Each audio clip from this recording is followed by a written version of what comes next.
If you were in a relationship with somebody who did something really, really important for you in public and stood up for you, how would it feel if you didn't stand up for them? Also, if something came up, conversation came up, a huge something came up, right? And you didn't speak up for them, you didn't stand up for them and for the truth. How would that make that person feel? Well, that's how Jesus feels when we don't stand up for him. He died in public for us, and it's time for us to stop living in private for him and live in public for him. We're called to share and be courageous and be bold with our faith and to speak up. It doesn't matter what you do for work. It doesn't matter if it's on social. Stop being afraid of losing clients or losing your job or losing friends or losing family because you don't want to speak up. It's time.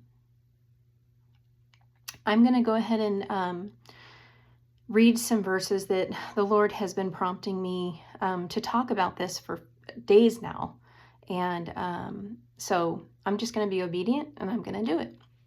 So this is Mark 8:35 through 38. For whoever wants to save their life will lose it, but whoever loses their life for me and for the gospel will save it. What good is it for someone to gain the whole world, yet forfeit their soul? Or what can anyone give in exchange for their soul?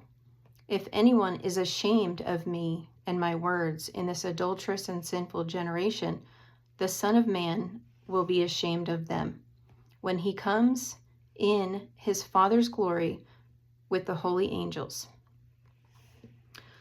So I'm just going to also read the study part of my Bible just to give you some more context of like what this means. We should be willing to lose our lives for the sake of the gospel, not because our lives are useless, but because nothing, not even life itself, can compare to what we gain when we follow Jesus. Jesus wants us to choose to follow him rather than to lead lives of sin and self-satisfaction.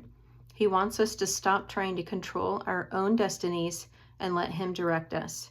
To make good sense, this makes good sense because as the Creator, Jesus knows better than we do what real life is about. He asks for submission, not self-hatred. He asks us to lose our self-centered determination to be in charge. Many people spend their energy seeking pleasure, Jesus said. However, the worldliness, which is centered on possessions, position, and power, is ultimately worthless. Whatever you have on earth is only temporary. It cannot be exchanged for your soul. If you work hard at getting what you want, it might seem like you have a satisfying life, but eventually you will find that it is only hollow and empty.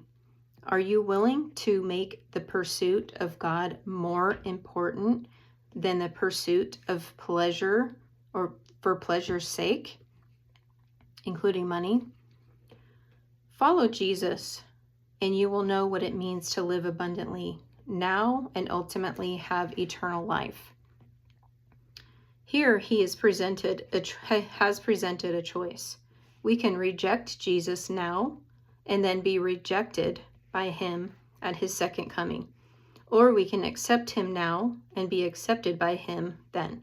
Rejecting him may help us escape shame for the time being, but it will guarantee an eternity of shame later. So I like to explain our time on earth as like, if you look at the beach and all the sand on the beach, it goes for miles, right? Well, all that sand on the beach represents eternity. And if you pick up little tiny pinch in 2 fingers of sand, that represents your life here on earth. So we only have a very limited amount of time on earth to fulfill our purpose and our calling and to be obedient to God and to stop living in private and live in public for Jesus the one who died on the cross for you. Anyways, I hope this resonates with you guys, and I hope that you can meditate on it, and I hope that whoever message is for, it touches you. Love you guys.